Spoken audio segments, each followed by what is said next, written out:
안녕하세요. DJ 선아입니다. 오늘의 사연 시작해 보겠습니다. 안녕하세요. 저는 30대 직장인 여성인데요. 예비 남편은 저보다 3살 연상에 저랑 같은 직장인이에요. 저희 둘은 만난 지 1년 정도 됐고 양가 부모님께 결혼을 전제로 만나는 걸 허락받은 상태예요. 저랑 남편은 각각 다른 중소기업을 다니고 있었어요. 저는 개발 일을 하고 있었고 예비 남편은 마케팅 분야에서 일하고 있었는데요. 그날도 퇴근 후에 술집에서 예비 남편이랑 만나서 한잔하고 있었죠. 그런데 예비 남편이 이런 이야기를 하는 거예요. 나 요즘 대기업으로 이직하고 싶어. 내 친구들 중에서 중소기업에서 일하고 있다가 대기업에 이직한 애가 있거든? 대학 시절에 내가 걔보다 공부 잘했는데 대기업에 다니고 있다고 하니까 배 아프더라. 나라면 걔보다 더 잘할 수 있을 것 같은데. 당신도 그렇게 생각하지 않아? 예비 남편이 전부터 대기업 가고 싶다, 이직하고 싶다는 말을 달고 살아서 그렇게 놀랍지도 않았죠. 그저 전처럼 예비 남편이라면 할 수 있을 거라고 말하고 한번 해보라고 이야기했는데요. 예비 남편이 회사 다니면서 틈틈이 대기업 쪽으로 서류를 넣어보더라고요. 그런데 매번 1차에서부터 떨어지니까 예비 남편이 너무 우울해하는 거예요. 제가 또 자기소개서를 잘 쓰려고 강의도 받아보고 그랬거든요. 그래서 제가 예비 남편을 위해 자기소개서를 살펴봐줬어요. 예비 남편이 마케팅 쪽으로는 능력이 뛰어나지만 자기소개서 작성은 잘 못했거든요. 그래서 제가 주말까지 반납해가며 여러 번 자기소개서를 수정해줬어요. 수정한 자기소개서를 보니 제가 썼어도 예비 남편의 경력이 더 돋보이더라고요. 게다가 대기업에서 나올 법한 예상 질문까지 준비해서 모의 면접도 도와줬어요. 제가 이렇게까지 해주니까 예비 남편이 너무 고마워했죠. 결국 이러한 제 노력으로 예비 남편이 얼마 전에 대기업 자회사로 이직하면서 연봉이 크게 올랐어요. 예비 남편이 제 덕분에 자리도 잡았으니 저랑 결혼을 빨리 할 줄 알았거든요. 그런데 예비 남편 태도가 점점 이상해지는 거예요. 예비 남편이 웃으면서 이런 식으로 얼척없는 농담을 하더라고요. 이제 내 연봉에 맞는 새 여자 찾으란다. 내가 이제 월급이 더 많이 나오니까 더 좋은 여자 찾아야겠네. 안 그래도 대기업 다니면 여자들이 소개시켜달라고 줄을 선다고 하던데. 이 말을 듣고 뒤통수를 한 대 얻어맞은 것 같았죠. 예비 남편이 실실 쪼개면서 하는 말이 진심으로 하는 말인지 웃으라고 하는 말인지 모르겠지만 어떤 이유에서든 간에 열받는 건 매한가지였어요. 그래서 제가 그만 이런 식으로 폭발해버리고 말았는데요. 뭐라고? 지금 내가 잘못 들은 거지? 당신 설마 나랑 헤어지겠다는 소리를 지금 하는 거야? 대기업 자회사 합격하니까 이러는 거 아니잖아. 그치? 제가 이 말을 듣고 크게 화를 내니까 예비 남편이 슬며시 미소를 거두더라고요. 그리고 제 눈치를 살살 보면서 이런 식으로 변명을 늘어놓았어요. 장난으로 한 말인데 왜 이렇게 진지해? 당신이 이렇게까지 기분 나빠할 줄은 몰랐어. 미안해. 다신 안 그럴게. 난 그냥 가고 싶었던 회사에 합격하니까 너무 신나서 그랬어. 예비 남편이 사과를 하긴 했지만 그닥 달갑지는 않더라고요. 그래서 제가 이런 식으로 단호하게 이야기해놨죠. 그게 장난이라고? 다시는 그런 장난치지 마. 왜 안 하던 장난을 치고 그래? 자기가 이러는 거 처음 봐. 갑자기 왜 이러는데? 정색을 하면서 뭐라 하니까 예비 남편이 이후에 말을 조심히 하는 것 같길래 예정대로 결혼 준비를 이어갔는데요. 그렇게 며칠이 지났을까요? 상견례 자리를 갖고 결혼식 날짜를 잡고 청첩장까지 인쇄한 상태에서 예비 남편이 저에게 뜬금없이 이런 식으로 파혼을 통보하는 거예요. 우리 파혼하자. 나 당신이랑 결혼 못할 것 같아. 당신은 나보다 다른 사람이 더 어울리는 것 같으니까 더 좋은 사람 만나. 진짜로 청천벽력 같은 소리였죠. 제가 순간 벙찐 채 남편 얼굴만 쳐다보고 있다가 가까스로 정신을 차리고 이런 식으로 질문을 해봤어요. 뭐라고? 이렇게 갑자기 파혼하자고? 그동안 스드메 알아보고 다닌 건 뭐야? 심지어 어제 막 청첩장 나왔는데? 몇 분 전까지만 해도 청첩장이 어쩌네 저쩌네 평가하고 있었잖아. 갑자기 나랑 결혼 안 하겠다고 하는 이유가 뭔데? 분명 그때 청첩장 중 몇 개가 불량이 나와서 거기에 대해 떠들고 있었거든요. 제가 파혼하자고 한 이유가 도대체 뭐냐고 몇 번이나 물어대니까 예비 남편이 이렇게 대답하는 거예요. 결혼 준비까지 다 한 마당에 정말 미안하지만 이제 내가 대기업 자회사에 합격했으니까 나랑 경제적 수준이 맞는 여자랑 결혼하는 게 나을 것 같아. 지금 딱 봐도 너랑 네 연봉 차이가 너무 많이 나잖아. 네가 싫어진 건 아니고 그냥 나랑 맞지 않는 것 같아. 벌써부터 부담되니까 정리하자. 이혼보단 파혼이 더 낫잖아. 예비 남편이 그동안 절 돈으로 평가하고 있었다는 생각에 분노가 치밀어 올랐어요. 그래서 그 순간 할 수 있는 욕은 다 하면서 예비 남편 뺨을 쳤죠. 그 뒤에 예비 남편한테 매달리지도 않고 보내줬고 예비 남편 연락처를 차단해버렸어요. 이후에 저는 정말 바쁘게 살려고 노력했어요. 퇴근 후나 주말에 투잡을 뛰기로 했는데요. 덕분에 이별의 아픔은 야근과 주말 근무로 잊을 수 있었죠. 일이 너무 많고 바빠서 슬퍼할 시간이 없었거든요. 온라인 플랫폼을 통해 소프트웨어 개발 프로젝트를 수주해서 프리랜서로 활동하기 시작한 거예요.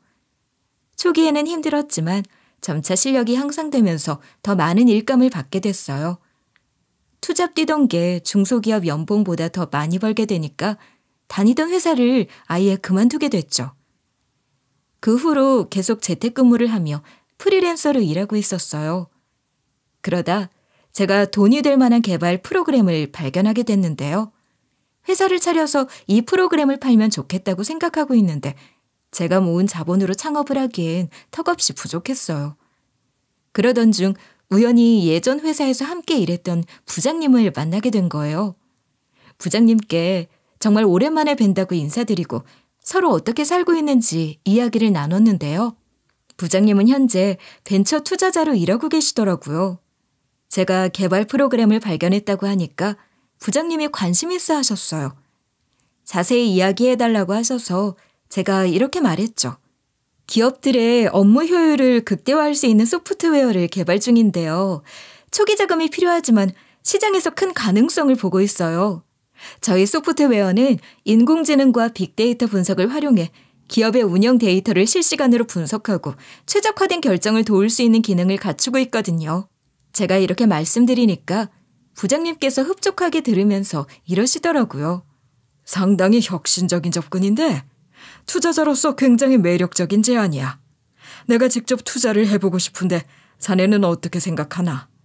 제가 일하고 나오는 길이라 사업계획서와 재무 예측 자료를 가지고 있었거든요. 그래서 서류 가방 안에 들어있던 사업계획서와 재무 예측 자료가 든 서류차를 부장님께 드렸어요. 부장님이 그걸 한참 동안 보시더니 이런 식으로 말씀하시더라고요. 상당히 잘 준비했네.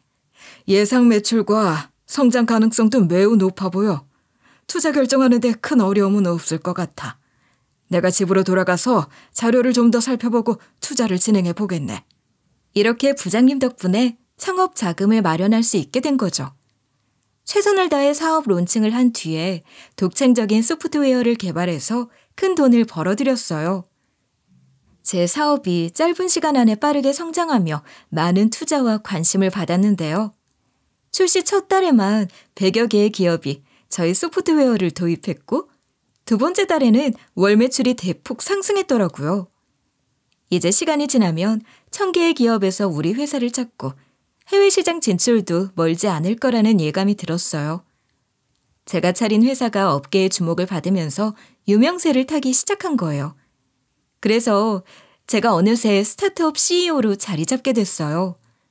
그러다 제가 직원 복지 서비스로 이것저것 도입시켜보다가 직원들을 위해 녹즙 배달을 시켜보게 됐는데요. 그러던 어느 날 사무실에서 일을 하고 있었는데 회사에 녹즙 배달이 온다는 거예요. 이전 예비 남편이 배달원으로 와서 깜짝 놀랐어요.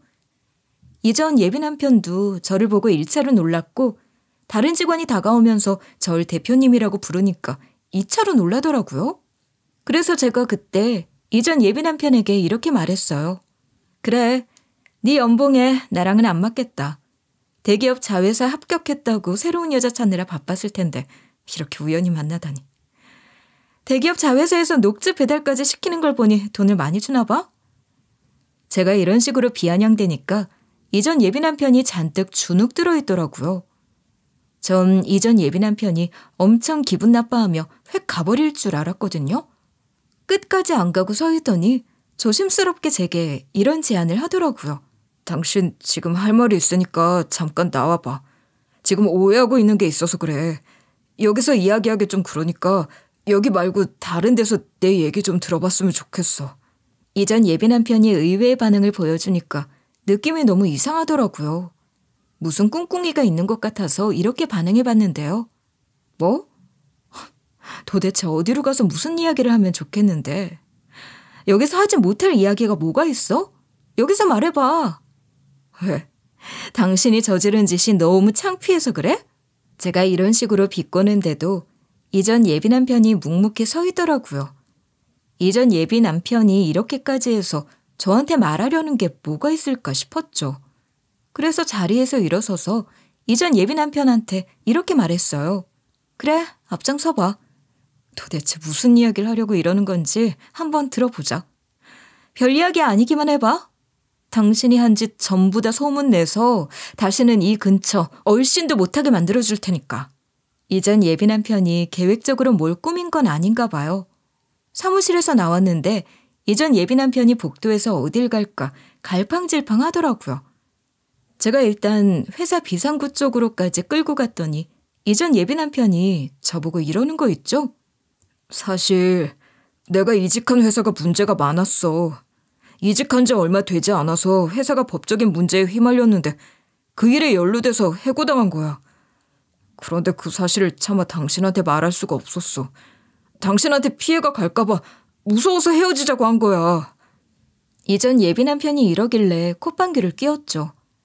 이제 와서 저한테 어떻게든 용서를 받으려고 거짓말을 치는 것 같아서 제가 이렇게 따져 물었는데요. 말이 되는 소리를 해. 나랑 파혼하기 전에 당신이 한 짓 잊었어? 나보고 그 말을 믿으라고? 도대체 뭐 때문에 법적인 문제에 휘말린 건데? 똑바로 말해봐. 제가 일부러 시비를 걸면서 이전 예비 남편 성질을 툭툭 건드렸거든요. 그런데 이전 예비 남편이 고개를 푹 숙인 채 이러는 거예요. 회사 정보를 몰래 빼가서 다른 회사에 팔아넘기는 스파이 짓거리를 했다는 누명을 쓰게 됐어. 나도 한동안 사는 게 너무 힘들어서 도망가고 싶은 심정이었다고. 그래서 너한테 그런 식으로 대했던 거야. 이놈이 정말 돈에 눈이 멀어서 연기를 하는 거라고 생각했죠. 그래서 제가 이전 예비 남편을 대놓고 비웃어주며 이랬어요. 거짓말하지 마. 내가 지금 회사 대표 되고 잘 나가니까 거짓으로 꾸며내는 거 아니야. 내가 한 번 속지 두 번 속을 것 같아? 나 그렇게 만만한 여자 아니야. 제가 그때 누명을 쓴 증거를 보여달라고 했거든요. 그러니까 이전 예비 남편이 이런 말을 하더라고요. 네 말대로 이 모든 게 가짜였으면 좋겠다. 진짜로 내가 대규모 횡령 사건에 연루되어 버렸어. 회사의 고위 임원들이 회사 자금을 빼돌려서 아무도 모르게 이익을 챙기고 있었는데 난 그 사실을 전혀 모른 채 입사했거든. 얼마 지나지 않아 그 사건이 터지면서 여러 사람들이 수사를 받게 됐고 나도 그 사건에 연루된 혐의로 조사를 받게 된 거야. 내가 학력도 별로고 경력도 별론데 갑자기 뽑히니까 의심이 된다고 누가 찔렀나 봐. 이전 예비 남편이 이렇게 설명해 주는데 이걸 누가 믿나 싶었거든요. 남편 입에서 이런 식으로 그럴듯한 말들이 술술 나오니까 불가능한 일은 아니라는 생각이 들었어요. 지금 내가 소송 비용으로 거금을 썼거든. 대기업 자회사를 상대로 개인이 절대 이기지 못할 것 같았고 이러다 감옥 갈 것 같은 상황에서 당신한테 피해를 주고 싶지 않았어. 이렇게 진실을 말한 다음에 헤어지자고 하면 당신 성격상 절대 안 헤어질 것 같으니까 일부러 막말을 한 거야. 다행히 내가 무혐의를 받아서 이렇게 녹즙 배달을 하면서 근근히 먹고 살고 있어. 이전 예비 남편 말이 사실이면 이거 너무 안쓰러운 상황 아닌가요? 게다가 이전 예비 남편이 눈물을 글썽이고 있어서 긴가민가 하는 생각이 들어서 일이 대꾸해버렸죠. 아무리 그래도 그걸 이제 말하면 어떡해. 이게 사실이어도 문제야. 바보도 아니고 결혼을 약속한 여자친구한테 그런 식으로 진실을 숨기는 사람이 어딨어? 제가 이전 예비 남편에게 이런 건 전부 다 공개하고 같이 상의를 한 다음에 결정하는 거라고 가르쳐주고 있었거든요. 이전 예비 남편이 고개를 숙인 채 눈물을 막 흘리면서 이러는 거예요. 당신이 이렇게 해줬으면 좋겠다고 알려주고 있는데 울어버려서 미안해. 그동안 당신이 너무 많이 보고 싶었거든. 그러니까 나 다시 만나주면 안 될까? 내가 그동안 당신 보고 싶어서 얼마나 힘들었는지 알아? 전화해보지도 못하고 문자도 못하고 찾아가지도 못해서 소가리만 했어. 당연히 당신이 당한 게 있으니까 날 못 믿겠지. 내 마음이 진심인지 아닌지 직접 만나보면서 결정해도 되잖아. 전처럼 진지하게 만나보자는 게 아니고 몇 번만 만나봐라. 어? 이전 예비 남편 말대로 이렇게까지 부탁을 하는데 한두 번 정도는 만나보려고 했는데요. 예비 남편이 실제로 전이랑 다르게 엄청 잘해주더라고요. 그렇다고 해서 예비 남편이 전에 막대했던 건 아니고 연인보다는 친구 같은 느낌이 컸어요. 그런데 이제는 작은 것 하나하나 챙겨주려고 노력하는 게 보였죠. 예비 남편이 전에는 밖으로 나가서 데이트하고 오자고 하면 너무 귀찮아 했거든요. 저는 반대로 쉬는 날에는 무조건 나가서 노는 걸 좋아했고 사람들이랑 어울리는 걸 좋아하는 성격이었어요. 예비 남편이랑 제가 헤어지기 전에는 이러한 부분이 참 안 맞았는데 다시 만난 뒤로 저한테 너무 잘 맞춰주더라고요. 절 만날 때마다 예비 남편이 이런 식으로 얘기했었거든요. 오늘은 유원지에 가보자. 아니면 자기가 옛날에 가고 싶어 했던 놀이공원 수목원 같은 데 가도 좋아. 전시회는 어때? 전시회도 가고 싶다고 했는데 내가 싫다고 해서 안 갔잖아. 예비 남편이 먼저 어딜 가자고 한 게 처음이라서 너무 신기하더라고요. 낯선 예비 남편의 모습에 제가 이런 반응을 보였는데요. 웬일이야? 오빠 그런데 왜 가는지 모르겠다며. 연애 초 때나 가보고 잘 안 갔으면서. 우리 맨날 동네에서 만나고 회사 근처에서 만났던 거 기억 안 나? 제가 이렇게 말하니까 예비 남편이 무척이나 민망해하더라고요. 뒷머리를 극적거리면서 저한테 이런 답변을 내놓았어요. 그땐 피곤해가지고. 근데 지금은 그렇게 안 할 거야. 이제 변했으니까 데이트 코스는 나한테 맡겨. 네 취향으로 전부 다 맞춰줄 수 있어. 이런 식으로 별의 별 곳을 다 알아봐서 가보기 시작했는데요. 제가 가고 싶어하는 곳으로 주로 가고 먹고 싶어하는 것만 먹어서 미안할 정도였어요. 먹고 싶어하는 것도 예비 남편이랑 제가 정말 정반대였거든요.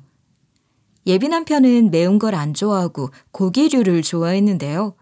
저는 떡볶이, 김치찌개 이런 종류의 얼큰하고 매콤한 음식을 좋아했어요. 그래서 밥을 먹을 때마다 곤욕을 치르곤 했어요. 서로 이거 먹자 저거 먹자 투닥거리기 바빴으니까요. 싸우고 나서는 항상 밥을 따로 먹으러 갈 정도였어요. 그런데 예비 남편이 이것까지 저한테 다 맞춰주려고 하더라고요. 제가 배고프다고 하니까 다른 사람도 아닌 예비 남편이 이런 말을 꺼냈거든요.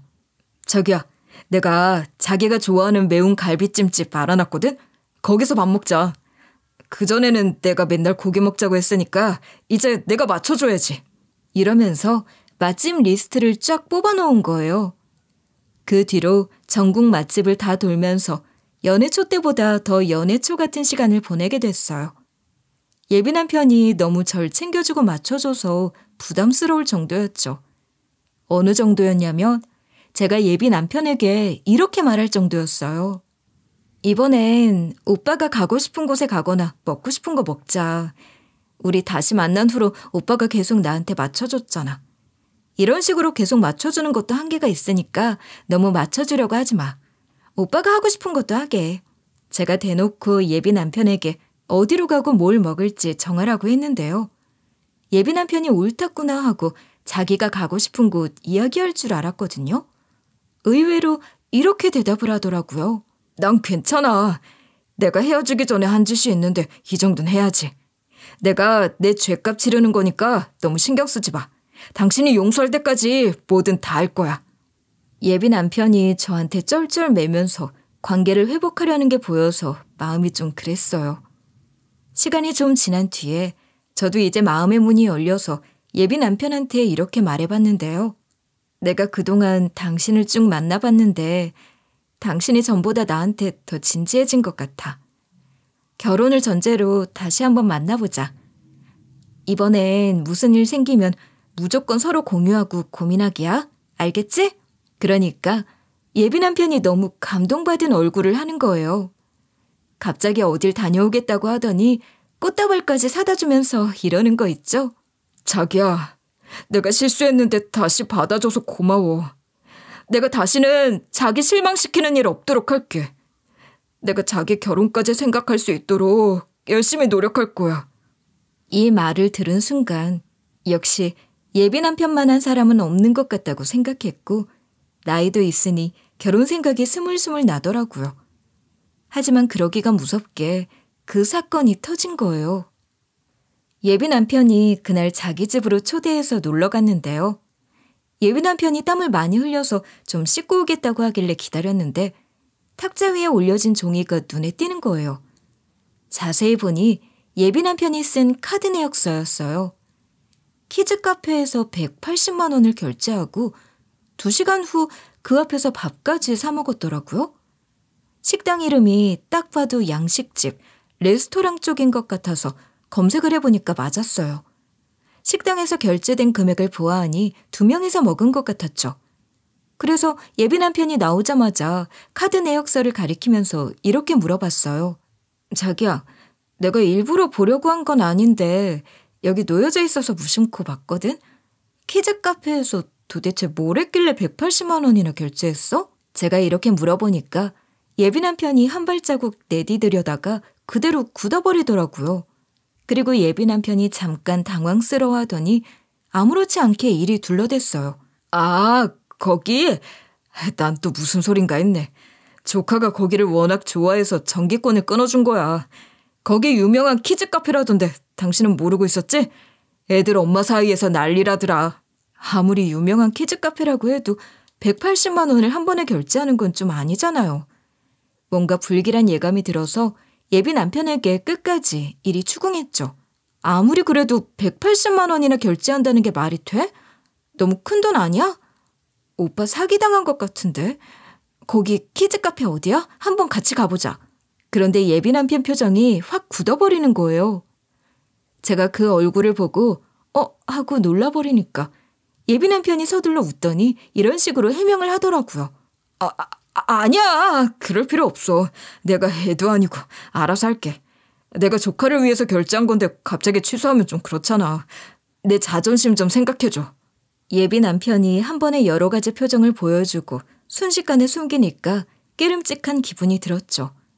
바로 그때 예비 남편이 화제를 돌려서 이 일을 한동안 잊고 있었는데요. 안 그래도 예비 남편이 저한테 한번 거짓말을 했잖아요. 저를 위해 또 뭔가를 숨기고 있는 건 아닐까 싶어서 친구한테 상담을 해봤어요. 친구한테 전화를 걸어서 예비 남편에게 느껴졌던 수상한 부분들을 쭉 읊어줬는데요. 그러니까 친구가 저한테 이런 말을 해주더라고요. 너 그거 알아? 키즈 카페가 불륜하기 딱 좋은 장소래. 거기서 애들이랑 같이 만나서 데이트하다가 헤어져도 애들끼리 친해서 만난 거라고 둘러대면 잘 빠져나갈 수 있다는 거 있지? 혹시 몰라. 니네 남친이 유부녀 만나고 있을지도. 안 그래도 전에 갑자기 수준 안 맞는다고 헤어지자고 하던 놈이잖아. 너무 믿지 말고 뒤에서 미행해봐. 친구 말을 들어보니 가만히 있어서는 안 되겠더라고요. 제가 평소 휴대폰을 검사하는 그런 행동은 하지 않았거든요. 그런데 결혼을 전제로 만나는 사람이 한 달에 180만 원씩 결제하는 것도 그렇고 예비 남편이 저한테 말을 안 하고 하는 행동들이 은근 많다는 사실을 깨닫게 되니까 느낌이 쎄했죠. 게다가 친구가 키즈 카페가 불륜하기 좋은 장소라고 했잖아요. 이상하게 예비 남편 폰이 궁금해졌어요. 그래서 주말에 예비 남편한테 전화를 걸어서 이런 식으로 이야기해봤는데요. 오빠, 오늘 뭐해? 시간 남으면 만나서 밥 좀 먹자. 내가 차를 안 가져와서 그런데 여기까지 데리러 와줄 수 있어? 나 살 것도 있는데 편의점도 들리자. 제가 갑자기 불렀는데도 예비 남편이 총알같이 날아오더라고요. 예비 남편 차를 타고 가고 있는데 마침 편의점이 보였어요. 그래서 제가 급하게 편의점 쪽을 가리키면서 이런 부탁을 했죠. 오빠, 편의점에서 빵 좀 사줄 수 있어? 이번에 나온 신상빵 있는데 그게 진짜 맛있대. 저기 편의점에서만 파는 거라고 하던데. 제가 일부러 구하기 힘든 빵 종류를 이야기한 다음에 예비 남편을 내보냈는데요. 예비 남편이 편의점 안으로 들어가는 걸 보자마자 바로 예비 남편 휴대폰을 확인해 봤는데 비밀번호 잠금이 되어 있더라고요.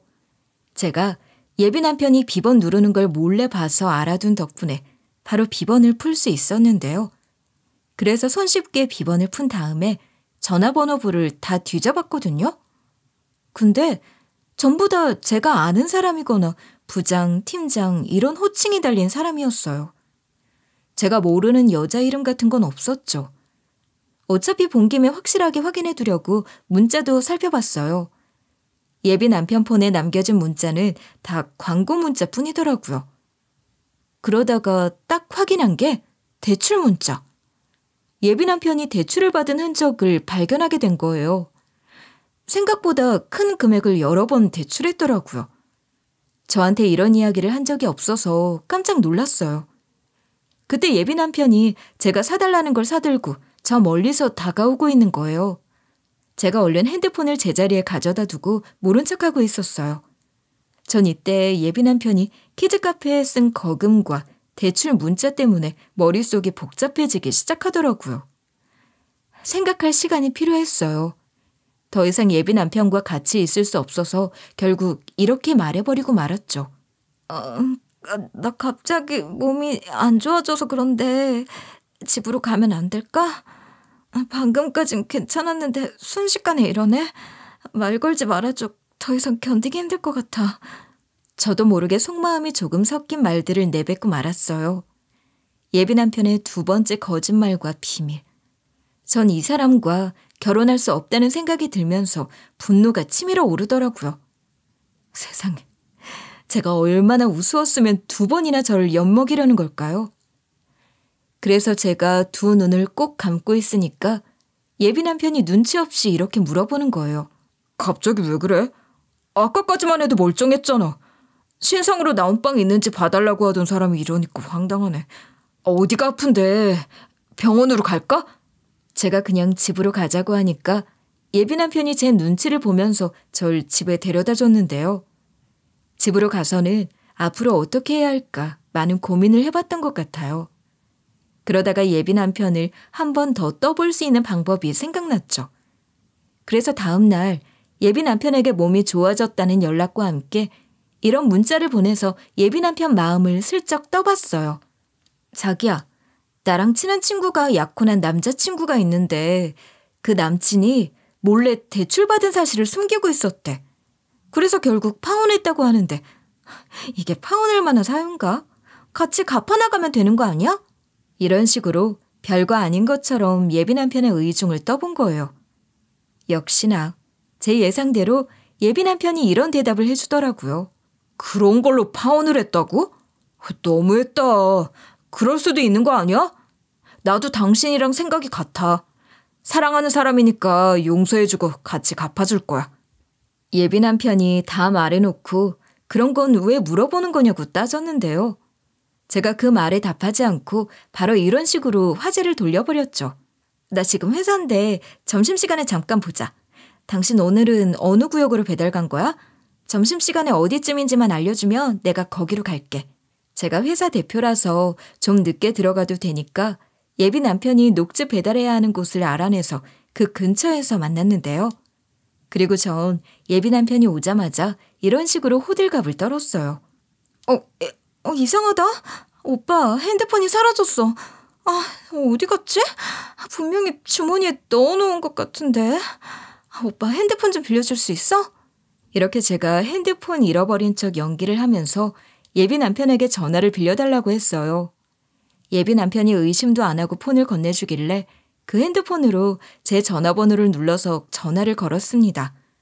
제가 막 돌아다니면서 제 핸드폰을 찾는 척 하다가 갑자기 생각난 척 예비 남편에게 이리 말했죠.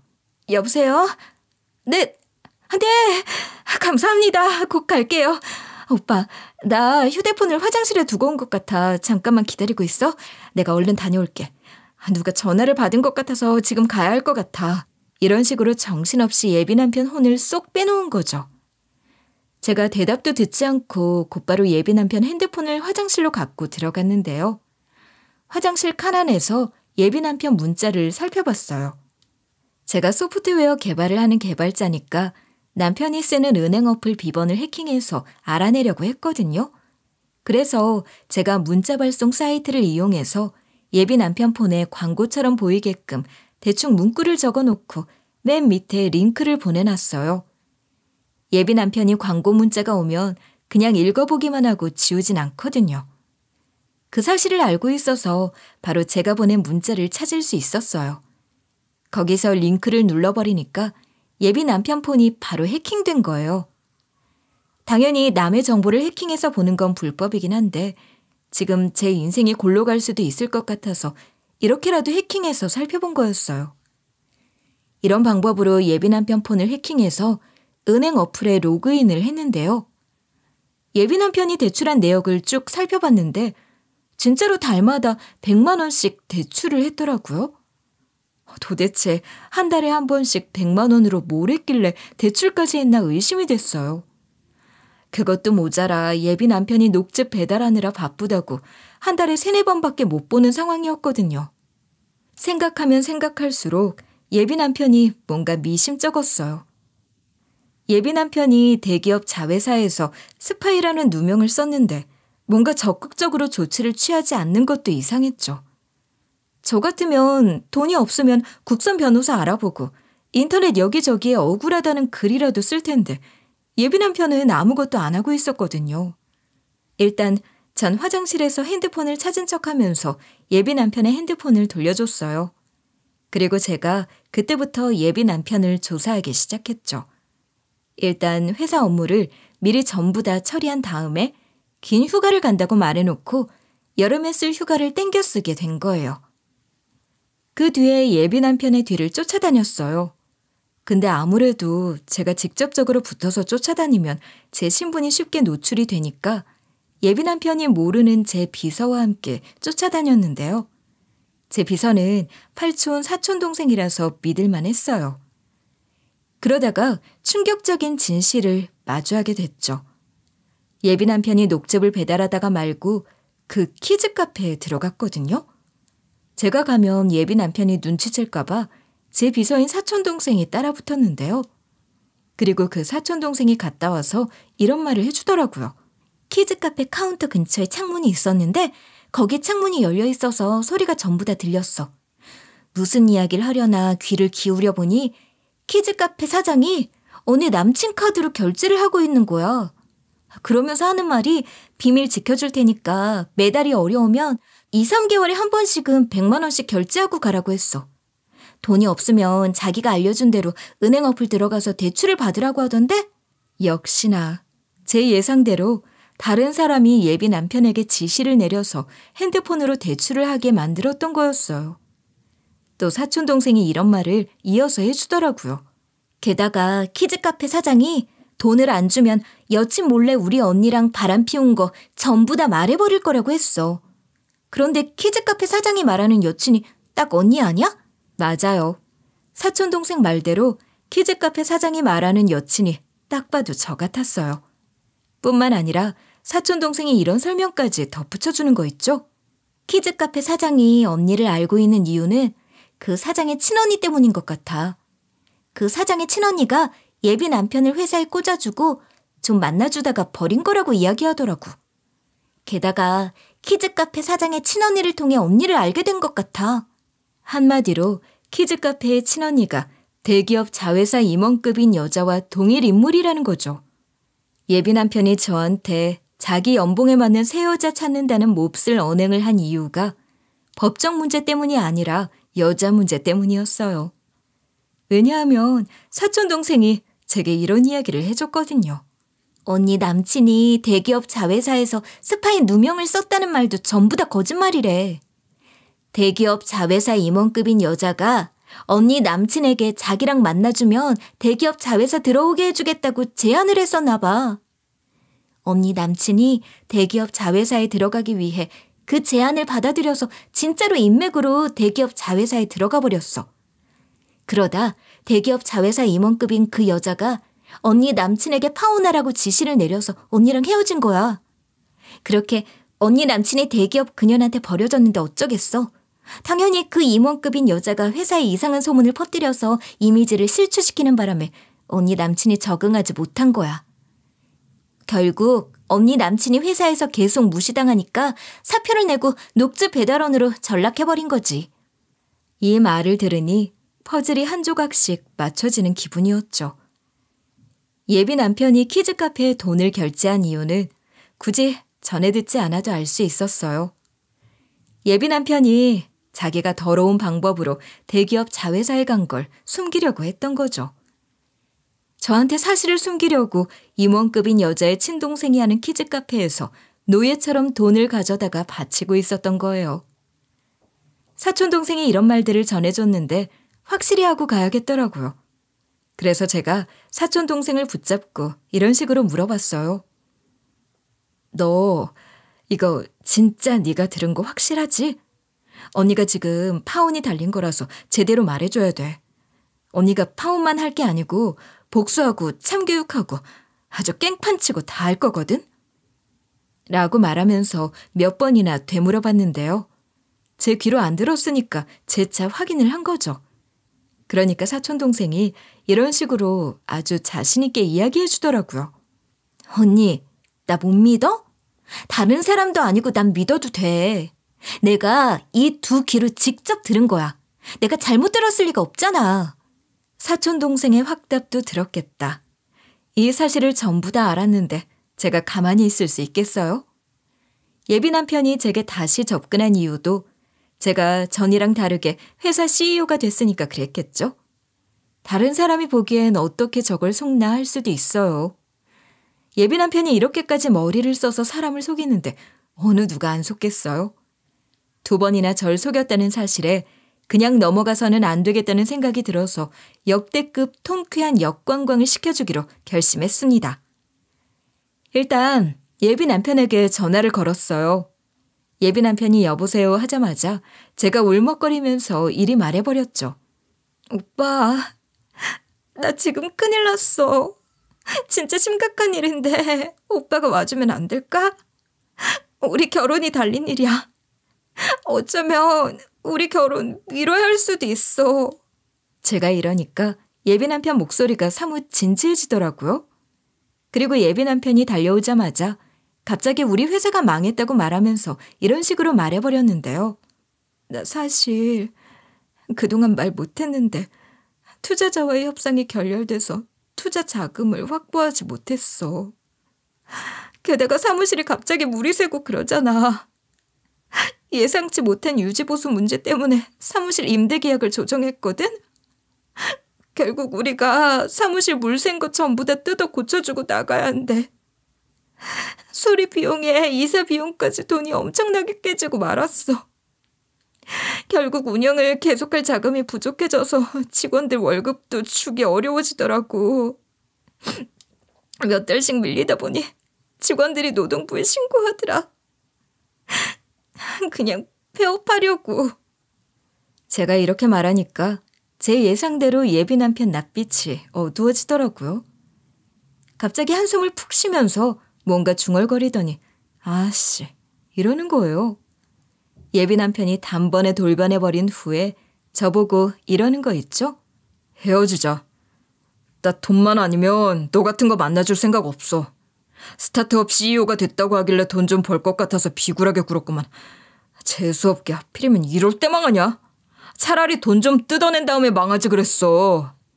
예비 남편의 본 모습을 두 눈으로 직접 보게 되니까 헛웃음이 절로 나오더라고요. 심지어는 제가 피해 금액을 줘야 한대요. 제가 이유를 물어보니 예비 남편은 제가 어이없어 하는데도 이런 소리를 짓거리는 거예요. 그동안 대기업 자회사 대표 이사인 여자를 만나왔고 그 여자 덕에 대기업 자회사에도 들어갔어. 그런데 그 여자한테 차인 뒤로 그 여자의 친동생한테 공갈을 받고 있었거든. 당신한테 말하지 않는 조건으로 가지도 않는 키즈 카페를 결제해왔던 거야. 하지만 당신이 스타트업 CEO로서 돈이 좀 나올 구석이 있으니까 투자라고 생각하고 그냥 결제해 준 거거든? 근데 당신이 망해버려서 일이 이렇게 돼버렸으니까 당신이 변제를 해줘. 순간 다 엎어버릴까 하다가 기발한 생각이 들더라고요.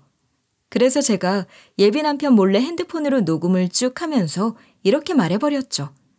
알았어. 내가 변제해 줄 거니까 시간을 줘. 얼마나 주면 되는지 결제 내역까지 싹 다 뽑아서 가져와 봐. 내가 확인해보고 줄게. 예비 남편 그것이 정말 멍청한 게 진짜로 제가 줄 거라고 생각했나 봐요. 아주 기고만장해져서는 뻔뻔하게 이러는 거예요. 그래, 이틀 줄게. 당신이 특별히 나한테 주면 헤어지지 않고 만나줄 테니까 꼭 갚아줘. 나 키즈 카페 전연 때문에 안 그래도 골치 아팠거든. 전 그날만큼은 아주 온순하게 알겠다고 고개만 끄덕이고 있었죠. 예비 남편 그 꼴 보기 싫은 것 바로 혼쭐을 내줄 것이지 왜 거기서 그러고 있었냐고요? 저도 다 생각이 있어서 그런 거죠. 예비 남편이 다시는 일상생활을 못하게 만들고 싶어서 진작부터 작전을 짜둔 게 있었어요. 그래서 이틀 뒤가 올 때까지 기다렸는데요. 이틀 뒤에 바로 예비 남편이 일하고 있는 곳으로 달려가서 사장을 불렀어요. 안 그래도 예비 남편 때문에 녹즙을 정기적으로 결제해놨었거든요. 회사 이름을 말하니까 바로 어디 쪽인지 알고 있더라고요. 제가 그때 예비 남편이 한 짓을 이런 식으로 전부 다 말해버렸어요. 사장님, 더 이상 여기 녹즙 못 먹을 것 같아요. 왠지 아세요? 저기 저 남자 직원분 아시죠? 저 직원분이 저한테 접근해서는 돈을 뜯어내려고 했거든요. 녹즙하는 제비한테 된통 당한 것 같으니까 전부 다 환불해주세요. 안 믿겨지시면 제비가 들고 있는 영수증 확인해보세요. 저거 괜히 들고 온 게 아니고 저보고 빚을 갚아달라고 들고 온 거예요. 여기서 제대로 조치 안 취해주면 인터넷에 올려서 공론화할 거니까 그렇게 알고 있으세요. 심지어 제가 거기서 남편이 돈을 변제해달라고 말한 녹음본까지 공개하니까 난리가 난 거죠. 그러니까 사장 얼굴이 새파랗게 질려서는 바로 예비 남편을 부르더라고요. 예비 남편이 아무것도 모르고 주변을 서성이며 눈치만 보고 있다가 불려왔는데요. 사장이 몇 분 전이랑 다르게 얼굴 표정이 매우 안 좋아져서 예비 남편도 당황스러워하는 게 보였어요. 게다가 진짜로 예비 남편 손에 영수증이 들려있으니까 사장이 얼른 그걸 확인해 보더라고요. 사장이 이게 뭐냐고 물어보니까 예비 남편이 저를 가리키면서 저한테서 받아야 하는 돈이라고 씨부렸죠. 그러니까 사장이 예비 남편에게 이런 식으로 따지고 들었어요. 야, 네가 대표님한테 왜 돈을 받아내려고 해?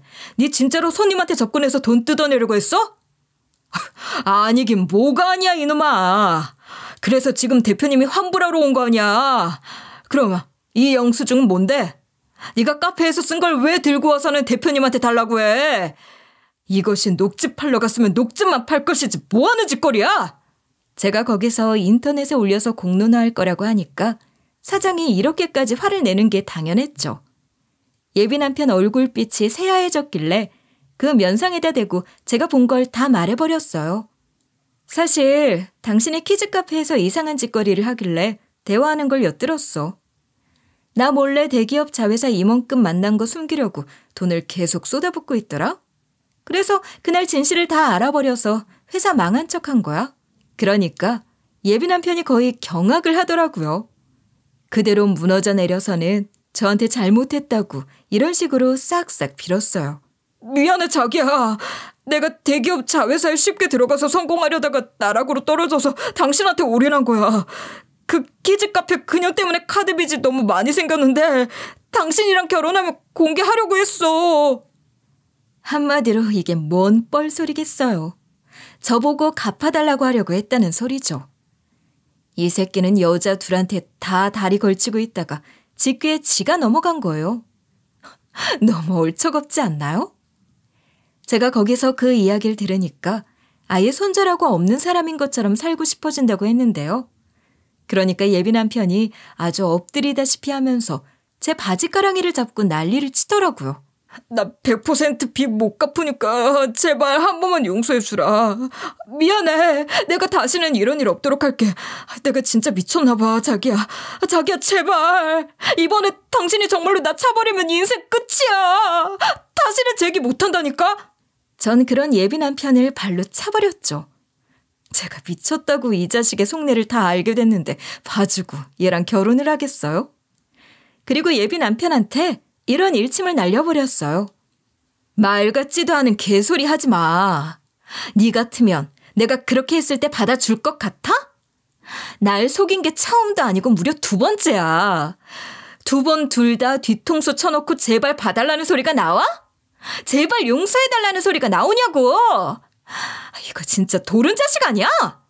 제가 이렇게 나오니까 예비 남편이 잔뜩 굳은 채로 아무 소리 없대요. 예비 남편 사과 따위 받고 싶지도 않아서 사장님한테 얼른 환불하라고 했어요. 녹즙 사장님한테 환불을 받아놓고 다시 회사로 돌아가려고 했는데요. 사장님이 생각할수록 어이가 없었는지 예비 남편한테 이러는 소리가 다 들렸어요.